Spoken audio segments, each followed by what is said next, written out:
Hello and welcome back to my channel. তো আশা করি সবাই ভালো আছো। অনেক দিন পর একটা নতুন ব্লগ নিয়ে চলে এসেছি, তোমাদের সাথে শেয়ার করব আমাদের কলকাতা থেকে দীঘার জার্নি। অনেক দিন ধরে লং জার্নিতে যাওয়া হয়নি, তাও বাইক নিয়ে, কারণ ইয়াং টাইমে তো অনেক ঘুরতাম বাইক নিয়ে এখানে সেখানে ওখানে বন্ধুদের সাথে, বাট বিয়ের পরে লং জার্নিতে বাইক নিয়ে বেরোনোই হচ্ছিল না, যার জন্য আমরা হঠাৎ করে প্ল্যান করেছি যে আমরা কলকাতা থেকে দীঘা বাইক নিয়ে যাব। কারণ বৃষ্টির মৌসুম চলছে, দীঘায় অনেক ভিড়, আর দীঘার ভিডিও রিলসে এসে ভাসতে থাকছে সবসময়, সেই জন্য মনে উঠলো ঢেউ, চলে গেলাম আমরা দীঘা। তো সকাল সকাল ঠিক বাজে 5টা, তখন আমাদের জার্নি শুরু হলো তপসিয়া থেকে। আর আমরা তপসিয়া থেকে 4 নম্বর ব্রিজ হয়ে এখন পার্ক স্ট্রিট ধরে এগিয়ে চলেছি ব্রিজের দিকে, যে সেকেন্ড ব্রিজ হুগলি সেতুর দিকে। অনেকে এই ব্রিজকে বিদ্যাসাগর সেতুও বলে, যেটা কানেক্ট হচ্ছে কোনা এক্সপ্রেস হাইওয়ে। অ্যান্ড সেই বিদ্যাসাগর সেতু থেকে ডিরেক্টলি আমরা চললাম কোনা এক্সপ্রেস হাইওয়ের উদ্দেশ্যে, যেখান থেকে সাঁতরাগাছি পার করে আমরা সোজাসুজি কোলাঘাটের দিকে এগোচ্ছি। বাইক নিয়ে যাওয়ার একটাই মজা আছে, কারণ বাইক নিয়ে যখনই ঘুরবে, আর তাছাড়া বাইক নিয়ে গেলে খরচা অনেক কম হয়। কলকাতা থেকে দীঘা যাওয়ার পথে একটাও টোল পাবে না বাইকে, বাট কার নিয়ে গেলে প্রচুর টোল ফেস করতে হয়, এটাই সুবিধা বাইকের। দীঘাতে লাস্ট টাইম এসেছিলাম বন্ধুদের সাথে, এবার যাচ্ছি আমরা দুজন কাপল। আর এটা আমাদের প্রথম বাইক জার্নি, যেটা আমরা দুজন মিলে এনজয় করতে চলেছি। ভিডিওটা ভালো লাগলে লাইক অ্যান্ড সাবস্ক্রাইব অবশ্যই করবে। এখন আমরা চললাম টোল ট্যাক্সের দিকে, যেটা সেকেন্ড ব্রিজের টোল ট্যাক্স। সেকেন্ড ব্রিজের টোল ট্যাক্স থেকে সোজা বেরিয়ে পড়বো কোনা এক্সপ্রেস হাইওয়ে ধরে।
এই জায়গাটার নাম কি?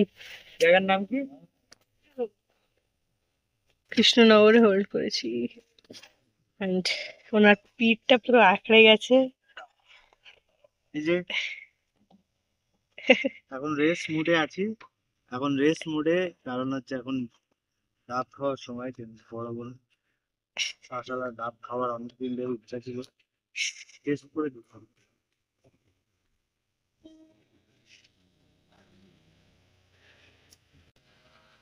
ভালো লাগে, ডাবের সাথে খাওয়া খুবই দরকার, ডাব তো পাওয়াই যায় না।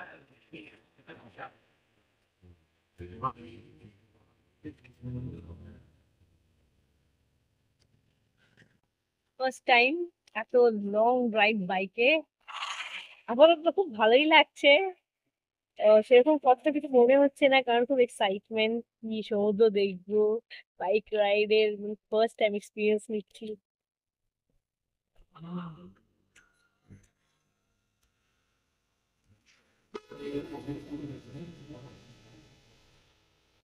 তো ডাব খাওয়ার জন্য একটু ওয়েট করলাম, কারণ বৃষ্টি আঁকড়ে গেছে। এতক্ষণ চালিয়ে এখনো 60 কিলোমিটার মতন বাকি দীঘা আসতে। একটু রিফ্রেশ হয়ে যায়, এই যে চেয়ারে বসে একটু পিঠটাকে একটু আরাম দিচ্ছি, যাতে আর 60 কিলোমিটার চালানো যায়। কি খাচ্ছো? হ্যাঁ, কি খাচ্ছো?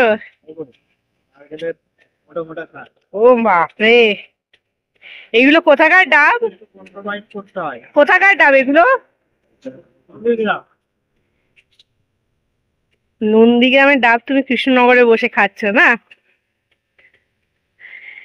এরকম পাওয়া যায় না বলো, এরকম কলকাতায়? কলকাতায় তো একদম নরম নরম শ্বাস পাওয়া যায় ডাবের।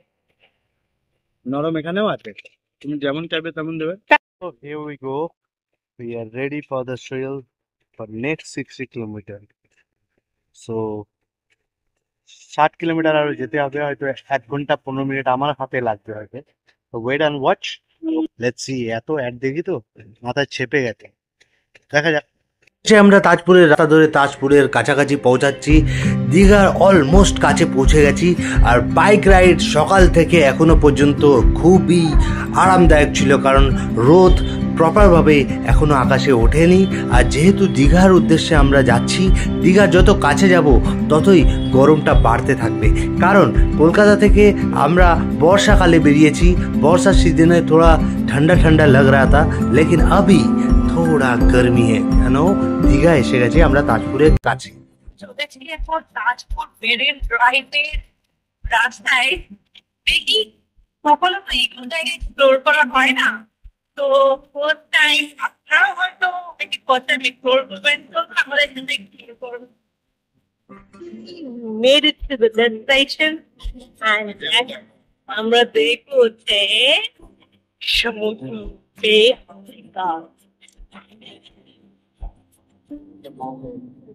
market and this is Tajpur.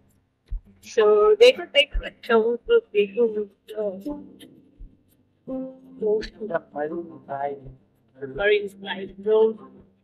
Oh my goodness! Marine Drive উপর দিয়ে মঞ্জুর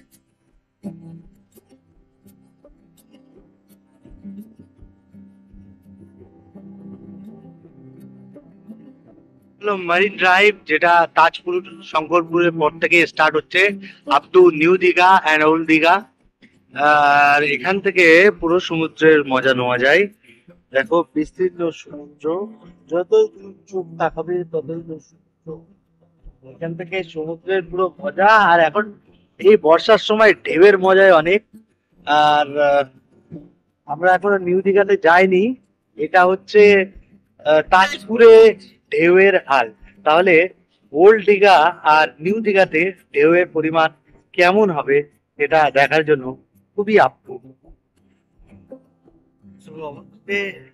সেই সকালে 5টার সময় বেরিয়ে এই পৌঁছালাম 10টা 5।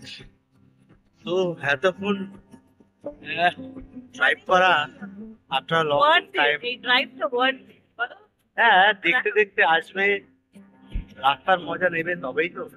আর দীঘাতে যাওয়ার সোজা রাস্তাও আছে, আর যেটা তাজপুরের দিকে বাঁদিকে চলে যাচ্ছে, দিকে অ্যারো দেওয়া আছে, ওই রাস্তা দিয়ে ঢুকে আসলে তাহলে মেরিন ড্রাইভের মজা নিতে নিতে ওল্ড দীঘা প্রথমে দেন নিউ দীঘায় ঢুকতে পারবে। তো এখন রাস্তা অল্প কিছু করেছি, হোটেল খোঁজা বাকি। এই টাস্কটা অনেক বড়। আর পিছনে ঢেউ দেখতে পাচ্ছ, এখানে আমরা মজা করব। আপাতত যাই হোটেলের দিকে। ভালো করে ভেবে দেখবেন, জীবনটা যত বড় মনে করি আমরা তত বড় অবশ্যই নয়। জীবনটা দেখতে দেখতে এই 35 বছর বয়স তো হয়েই গেল, আরও মনে হচ্ছে দেখতে দেখতে 70 বছর বয়স হতে টাইম লাগবে না। সেই জন্য মনে করেছি এখন থেকে যতটা সময় পাবো ততটা এক্সপ্লোর করব, by bike, by train, by bus. একটা কথা বলে রাখি, দীঘাতে আসার সময় অবশ্যই তাজপুরের দিক থেকে মেরিন ড্রাইভ হয়ে ঢুকবেন। সেটা আপনাদের যে লং জার্নি সেটাকে কষ্টকর থেকে আরামদায়ক করে তোলে, কারণ মনে একটা ঘোরার অনুভূতি তৈরি করে ওই মেরিন ড্রাইভের রাস্তা। যদি আপনারা বাসে আসেন তাহলে বাসে আসতে পারেন, রাতের বাস ধরে ভোরবেলা দীঘা পৌঁছে দীঘাকে এক্সপ্লোর করতে পারেন। আপনার ইচ্ছা, আপনি গাড়িতেও আসতে পারেন, বাইকেও আসতে পারেন। বাট বাইকের যে এক্সপিরিয়েন্স সেটা একটা আলাদা ধরনের অনুভূতি জাগায় কাপলসদের মনে, বা ইয়াং জেনারেশনের মনে, বা কেউ সোলো ট্রাভেলার থাকলে তার মনেও।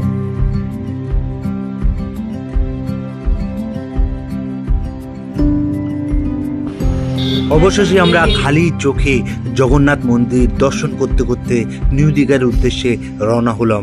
আর এই প্রথমবার খালি চোখে জগন্নাথ মন্দির দর্শন করলাম বাইরে থেকে বাইকে করে যেতে যেতে। পরে ভেবেছিলাম ভেতরে আমরা ঢুকবো আর জগন্নাথ মন্দির খালি পায়ে দর্শন করব, কিন্তু সেটা হয়ে ওঠেনি, কারণ প্রচুর পর্যটক, প্রচুর ভিড় আর লাইন দিয়ে জগন্নাথ মন্দিরে ঢুকতে হচ্ছিল, যার জন্য আমরা সময় পাইনি ভেতরে গিয়ে উইটনেস করার। এই পর্বে আপনারা দেখলেন কলকাতা থেকে দীঘার জার্নি বাই বাইক। বাকিটা আমরা কি করলাম দীঘাতে, কিভাবে এনজয় করলাম, কি পেলাম, সেটা পরের পর্বে দেখানো হবে। সঙ্গে থাকবেন, লাইক অ্যান্ড সাবস্ক্রাইব করবেন চ্যানেলটা।